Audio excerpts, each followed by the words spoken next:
So, I'm here with Walter DeForest, or DeForest. Yes. Yes. Hello. Who's doing a show about Van Gogh, or Van Gogh, or Van... Or how would you say that? Yeah, that's exactly how I say it. One of those ways. Yeah, all three ways when I start Three the show, ways. because I have to tell people on all his paintings he Yeah. signed Vincent. Oh, good point. He realised the problem straight away. In the south of Posterity. France. Yeah, he's like, this is a problem I'm going to have to solve. In the south of France, they pronounced it Van Gogh. Oh, Van Gogh, Van Gogh, yeah. Van Gogh, Van Gogh. Yeah. Ha! Yeah. Yeah, well, he was one for posterity, which is just as well, really. Yeah, so you're doing the show about him, and you're doing actual painting as well, aren't you? Oh yeah, I wish I could show you some of the paintings. Oh, they're right. around, They're but around. they're in the venue. Right. We'll take pictures of the venue, maybe. Oh, yeah. We can have a little look, and I can cut that in, like magic or something. Yeah, yesterday a guy came, Greg, and if you ever go to Captain's Bar, there's all these musicians' drawings and paintings. Oh, yeah. And he said, I'm the guy at Captain's. I do all the drawings over there. I said, wow. And so I got to meet Greg, and he drew my portraits. They're hanging up in the wall. Wow, Yeah. so just all sorts of things. Yeah, I'm aware because I'm slightly shorter than you. I haven't caught the magnitude of your hat. What is that made of? Is it squirrel? Something. It's just some sort of fur. It might not be real. I don't No, think it's real. It is real. Sorry, guys, but I bought it second hand. Oh well, that's okay then. It does look like it might be squirrel. Yes, it's a squirrel hat. And it matches your hair almost. Yeah. It just blends in really well. Yeah. Where does the Where beard does the beard end? and the squirrel hat begin? Wow, that's amazing. So, have you been getting good audiences? That's a really interesting question because some people will judge a good audience by the size, Yeah. how many people. Yeah. But if we're all sitting around painting, Yeah. it's great. So my audiences are enjoying the time together, whether it's 15 or 20 people or just 6. Yeah, well, I mean, it is a subjective question because good is good. It's good. Very much depends on the time and the place and your attitude towards it. I mean, with Van Gogh, with him himself, whether his life was a good life or not is very much subject to interpretation, really, isn't it? Yeah, And I interpret it. Obviously, I wrote the show. It's based on his letters and the memoir of Adeline Ravoux. And the interpretation, I never knew what the answer was going to be. And I did all the research, and the show became what it was. And also, it's my 10th year doing the show. But it's evolved and changed over those 10 years. You're always finding something new to Yeah. add to it. Yeah, so you can keep coming to see you. And obviously, presumably, the audience is painting, you're painting? Yeah, the audience, wow. we paint together with no judgment. That's important as well, yeah. It's an attempt because we all say no judgment on the count of 3, no judgment. But judgment comes, and it's about practice. If you ever started to meditate, the first time you meditate, you can't sit still for 3 seconds, and after 10 years, you can really meditate for as much as you want. Yeah. So the same thing with painting and the no judgment. In the beginning, the judgment will come. Keep doing something, you get better at it, and then the judgment leaves. Well, exactly. I mean, it's the whole Dunning-Kruger effect of thing. So yes, where you think, oh, I can't do it, and then you think I can do everything, and then you realise you couldn't do it, and then you realise that you're better, but you're not entirely sure, and you're never actually going to get to a point where you're the best in the world. Oh, Yeah, geez, that'd be tough. yeah. But there's a very long time in between where you think, yeah, I'm good enough. Yeah, and if you're not a thoughtful person, you might never get any further. I don't think Van Gogh was that sort of person. I think he might have been constantly tormented by what he couldn't do as well as what he could. Yeah. Well, yeah, but he also would write about continuing the journey and knowing, like he read so many books. He read so many books that he was buying books, and his father had to tell him, buy some food, please, because he really loved the written word. Thanks. And that's why he's such a prolific writer as well. And with his quotes, he has taken in all of this subject matter of poetry, and Hans Christian Andersen he loved, and it's just all of his experiences came through his life, and he was able to eloquate. Is that a word? No, eloquate. I just made it up. Elucidate. Eloquently eloquently. elucidate Yeah. on the exploration. Yeah. And the struggles of your heart. Yeah. What it is to be an artist. Yeah. To begin something, it's all in the doing, is what he said. It's all in the doing. If you're thinking about it, that's not helping much. Exactly. I mean, that is it. I mean, he definitely did the doing. He did the doing, kept doing the doing, even though people weren't appreciative of the doing. Exactly. Exactly. His brother appreciated it. His brother appreciated it. Theo, wasn't it? Yeah, Theo. Theo, yeah. Good old Theo. Yeah, and he sold one paint. It was one of the sunflowers, wasn't it, in his lifetime? Maybe another one. That's No, I secret. don't think it was the sunflower. No, It was a red field.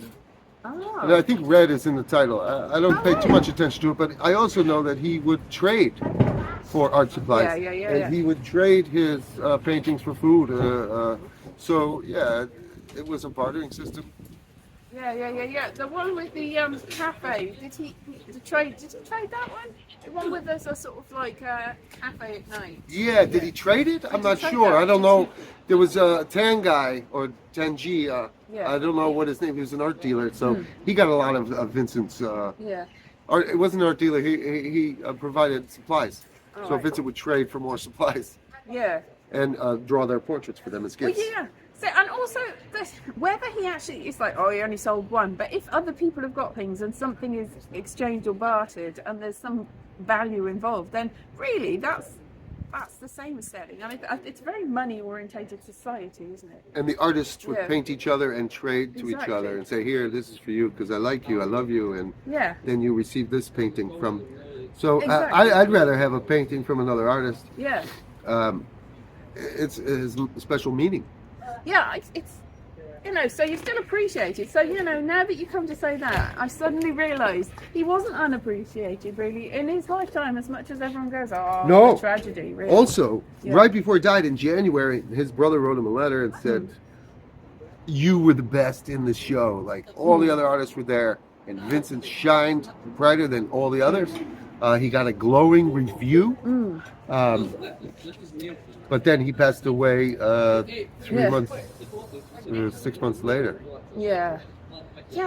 Is it? Do you think there are mysterious circumstances that are more mysterious than they seem? Or do you think it's just straightforward? That's enough. I've had it out. No, it's mysterious. It is mysterious, and it's from the letters from Adeline Ravoux.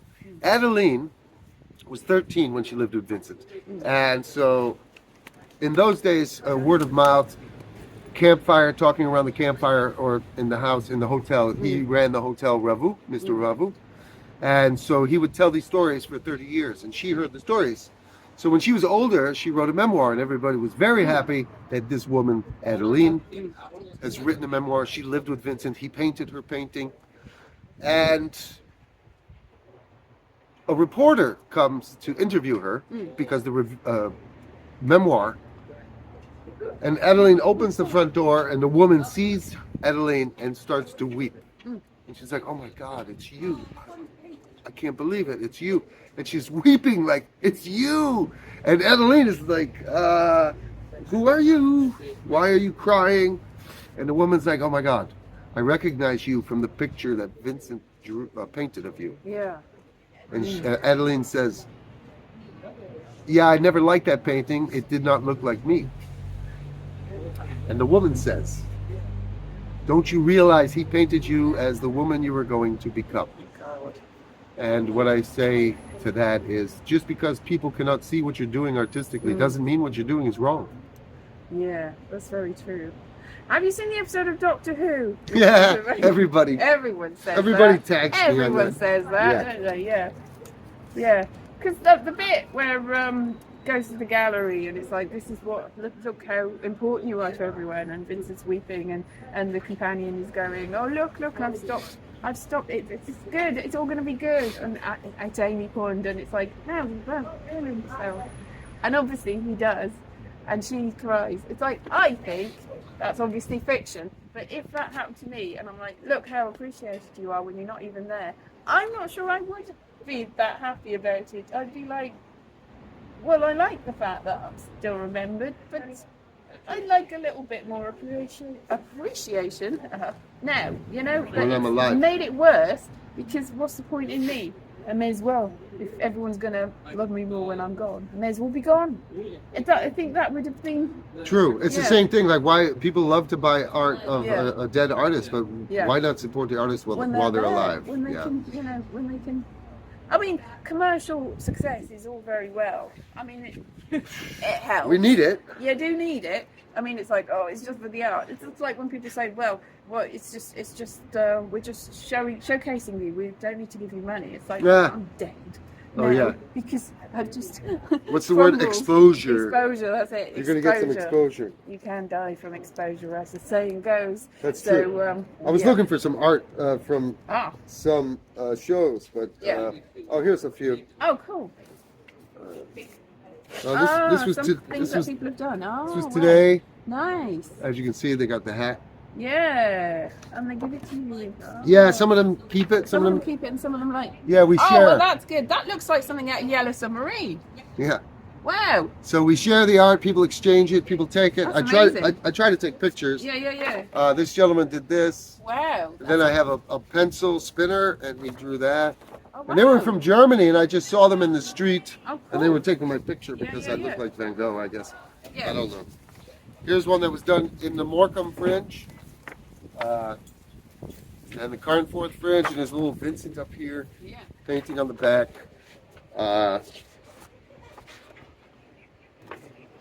Here's one from today. I was wearing a hat today. There's another one from today. All right. Yeah. Colorful. Yeah. So we color in together. Oh, here's one from Taylor. Oh, lovely. Oh. Taylor did this. Oh, that's good. He's an art school now. Oh, amazing. Yeah. That's really good. He's come to see probably 75 of my shows over the last 5 years. So you're probably appreciated more than Van Gogh ever was in his lifetime, in a way.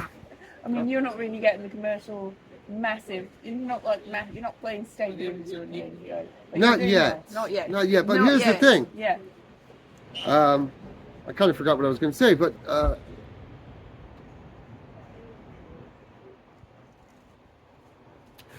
the people who come to my show, they all appreciate it, and they send me texts saying I'm drawing now. Yeah. Because in my show I talk about no judgment, and when people say to me, "I'm not a good artist," somebody told them that. Yeah. That's words that they were told. So in my little session, we try to break through that and let go of that judgment. No judgment. Wow, that's amazing. When you first started doing this show, did you go, "Hey, I look like Vincent Van Gogh, I'm going to do the show," or is it got more? You look more like him the more you do it, and you become him. You've become him. You've been. Well, I talked about the show for 7 years before I did it. Yeah. And it was all based on his letters. His letters are great. Mm. And then somebody called me out, Jimmy Jazz, we call him. He's on Instagram, Jimmy Jazz. He runs Ryan's Daughter in New York. And it was a 35-year anniversary. That was 10 years ago. And he said, listen, and they were all artists in the bar. Yeah. They're all Irish. It was an Irish bar called Ryan's Daughter in New York, 85th and 1st Avenue. And so everybody's an artist in the building. And he's like, "Oh, it's our 35-year anniversary. Everybody's going to do something. Why don't you do the show you keep talking about?" So I said, all right, I'll do it. So I wrote it, and it was a different title. It was Van Gogh, F Yourself. And I wasn't drawing in the show. I did 18 accents. There was sound cues. Yeah. Jesus was talking to Vincent. It was out of this world. Yeah. And then I broke it down to 6 characters for the New York City Fringe. And then I just erased all the characters, and it's just Vincent. Yeah. Yeah. It's more like a seance almost, really. Now it's like, I become him. Well, the other thing is this: I meet people all around the world who are Vincent experts. Yeah. People who are writing books about Vincent. Yeah. Every end of July is when he died. Yeah. So Vincent was buried on Wednesday, July 30. My birthday is Wednesday, July 30. That's when I was born. So I was born on the day he was buried. Vincent died from a bullet that came up his torso and stopped at his heart. I was born with a hole in my heart. He was the first of 6 children. I'm the last of 6 children. Vincent Willem van Gogh, 23 characters, 4 words. Walter Michael DeForest, 23 characters, 4 words. And then this thing. Oh, yeah, I remember what I was going to say. I already looked like him, but it was the words. His words are what made me write it. Yeah, exactly. So it's the words. It's just like a connection with him. I mean, obviously, because as far as anybody that meets him is concerned, you are him. You may as well be. Yeah. It's like, yeah, you met him. But just like looking at the paintings, I know my mum saw one of the ear in the Courtauld gallery and just looked at it and just started weeping and weeping. So my dad, who does painting, who's very good at copying other people's work, did her a painting, that painting, and put it on the wall. And she was looking, and she was happy with it for a while, but then she was like, "Nah, it's not right." So it's gone back into it's completely right. She'd be an excellent art critic, but just not if you you don't want to get depressed. She's the sort of art critic that's very good at, if you see this, Mum, hello. Hello, Mum. She can see the faults. Constructively, maybe, but maybe sometimes you don't want to see them. You don't want to know them. Hey, it's I talk about this as well. Like sometimes the mistakes are the most beautiful things. Yeah. And so we never know what that is, and that's where the no judgment comes in. Yeah. But obviously, whatever we do, people are going to judge. Everybody wants reviews in the Fringe. People come to your show. Some people don't like it. Some people do. I don't know. Yeah. You get to a point where I try to stay true to the artistic center, the pureness of the pureness of creating. Sorry, I kicked the camera. Right. The pureness of creating, the creative spirit, and that really beautiful stuff happens when people are well trained and the art comes without any effort. I mean, the effort was the 20 years of dance school to be able to do this, or jazz musicians. Yeah. And it's the work that you do. It's in the doing. You have to do a lot. Do the work. Do the work. Keep doing the work, and then eventually you'll just go. Yeah. And people go, well, there's no effort. It's like there's a lot of effort. You just haven't seen the 20 years of effort. 20 years. Yeah, 20 years. All my money, everything. Oh, this is where I keep my blue tack. So if I have to hang up a poster, I just blue tack. It is. Yeah. So you were born in New York, no? Well, I was born in Connecticut, New Haven County, New Haven, Connecticut, and then I lived in New York City for 30 years. Wow. So do you have any Dutch ancestry? I don't know. I never did a DNA test, but I'm told that I'm French, German, and Irish. Oh, wow. But I work in a bar here in Scotland, and I worked at a bar in New York, an Irish bar. So when I was at the Irish bar, everybody thinks I'm Irish, and now that I'm in Scotland, everybody thinks I'm Scottish. Well, that's the thing with the red hair. It gets around. Everyone thinks, oh, well, this is where it comes from. It's like and it's a very specific gene, apparently, that probably your sort of red hair. My mum's a redhead, but she's got a different red hair. Strawberry? It's darker. So Auburn. Not the same. Yeah, Auburn. It's not the same gene. I thought it was, but when I did DNA. I did do the ancestry test, you did. And I had streaks of red in my hair, but can't see it all except in the light. And my mum's hair was really dark, and it's not the same red. No. So it's like, I feel cheated really that we haven't got the gene, but you definitely, I would say, got the gene. Yeah. I do. I got the gene. I got the Vincent gene. Maybe it's the gene that causes the genius and the madness. The genius. The genius, exactly. The genius. Well, have you ever heard the term genius? Genius. It rhymes with genius. Yeah. And the term is talking about the geniuses that have popped up, and everyone's like, wow, that person's a genius. It's because they were part of a scene. And Vincent, all the artists were breaking the rules. You got Seurat, Cézanne, Gogh, and they're breaking the rules. And when you're part of a group, and that's what I feel about PBH, a group of artists all working together, you are able to have your voice. Yeah. Exactly. Yes, Eagles. You can have your voice, you can express yourself fully. Yeah. With no judgment. And everybody has to push the line. Obviously, where does the line end? You got to push the envelope to go too far. You have to go too far to know you went too far. And to be in a scene of people who believe in that. And you all push each other. And it's context as well. If everyone's doing it, then, I mean, if you're the first to do something and nobody else is bothering you, you might be eventually fated, but it's going to take longer than if there's everyone and working towards this. You're probably going to be more fated if you're not first in a lot of cases, that you've just added to it and made it. You think? No. More fated? More fated, as in effing, not fate, not the fate as in valued and worshipped, because you're the one that made that more well known. Yeah, but see, that's the other thing too. In the scene, first, but in the scene, the same thing happens with comedy, right? Because people like steal comedy jokes or whatever. Like, oh, I wrote that joke, But when you're hanging around people and you have these ideas, somebody might have the idea, but they're not in the doing. They're just the idea guy. And then the artist, they're having cigarettes together, and he takes that idea and he goes, whash. And everybody goes, wow. And they're like, where'd you get that? It's the scene. It's the people you hang out with, the conversations you have. So maybe it's not, I don't own, like... No. Right, okay, so this is what happens. So people draw paintings on the back of my flyers, which I don't have, but this is my flyer. And then on the back they'll draw, and they're hanging up inside. But Peter Marco Marino gave me this idea in 2016. We were talking about, oh, I need to draw. He goes, oh, you could have flyers with a blank background, and then you could draw people. So I'm doing that this year with my posters. People can draw on the back of my posters so they can have the art, and then they can also have a poster.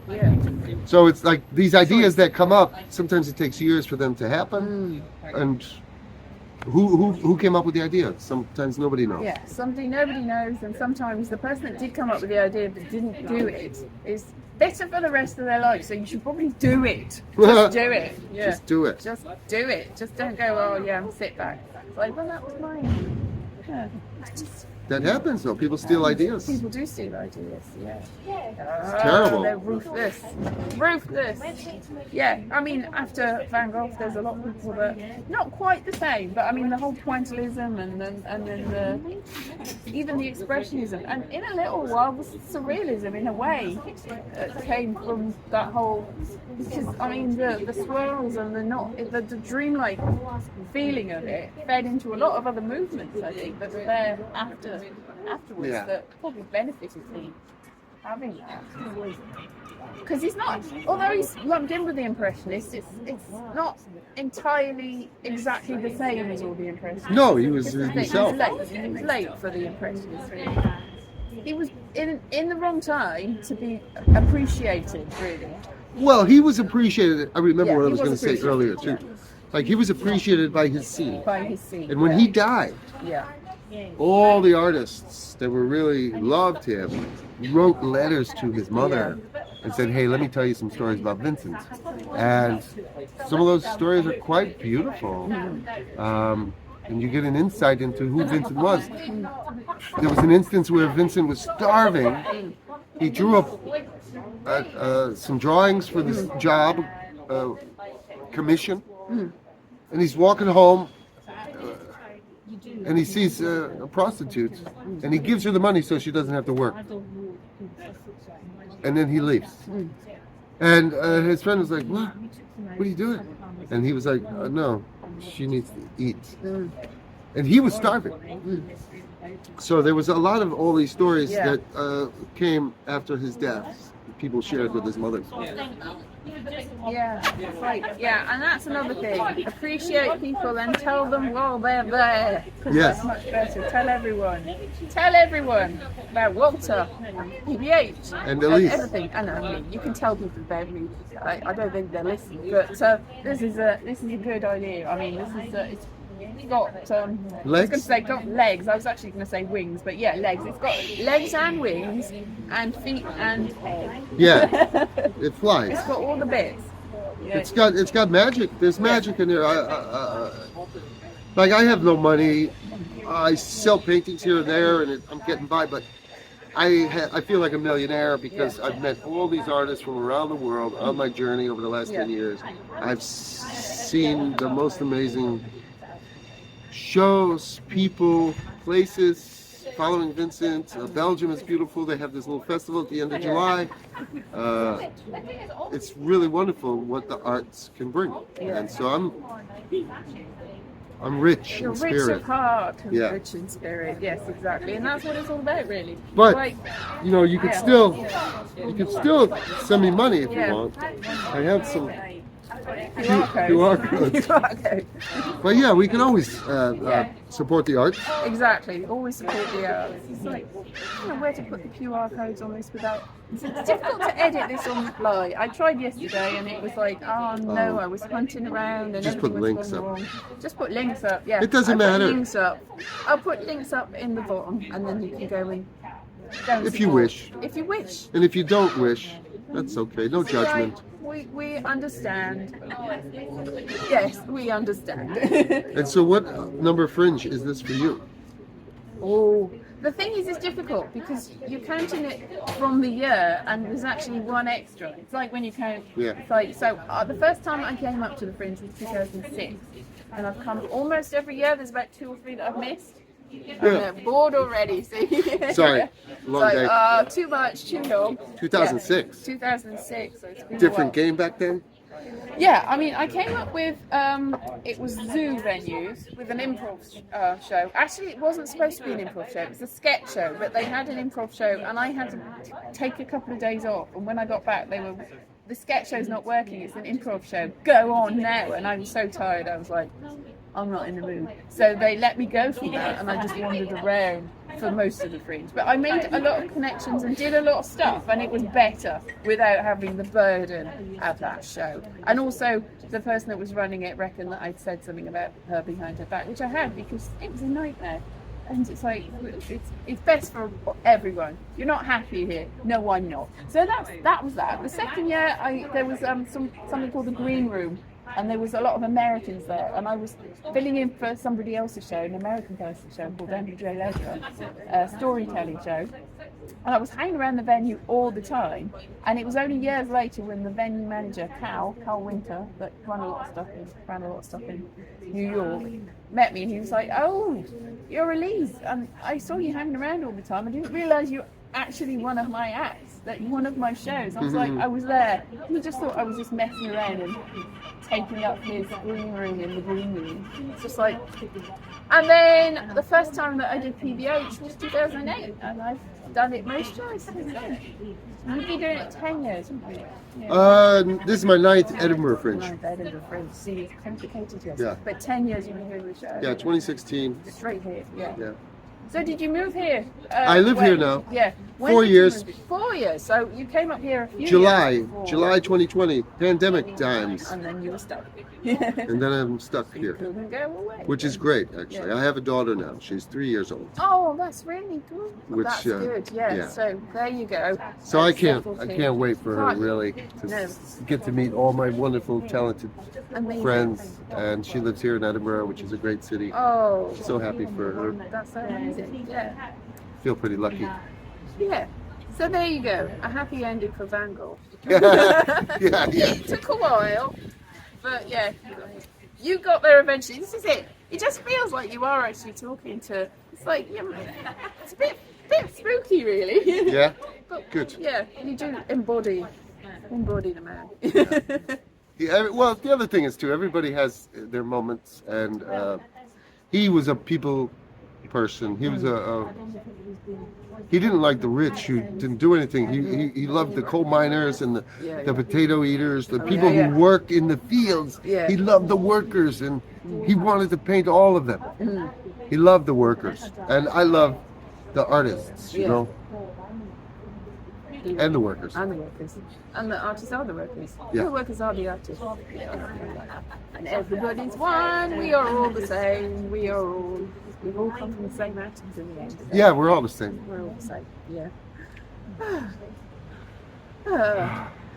Anyway, I shall put this up. I might just show you around some of the paintings in Oh a yeah. second. And Well, then, yeah, we'll have to stop it and then show some paintings. yeah, exactly. This is your art on the walls. Oh yeah. Yeah. And as well here, Wow.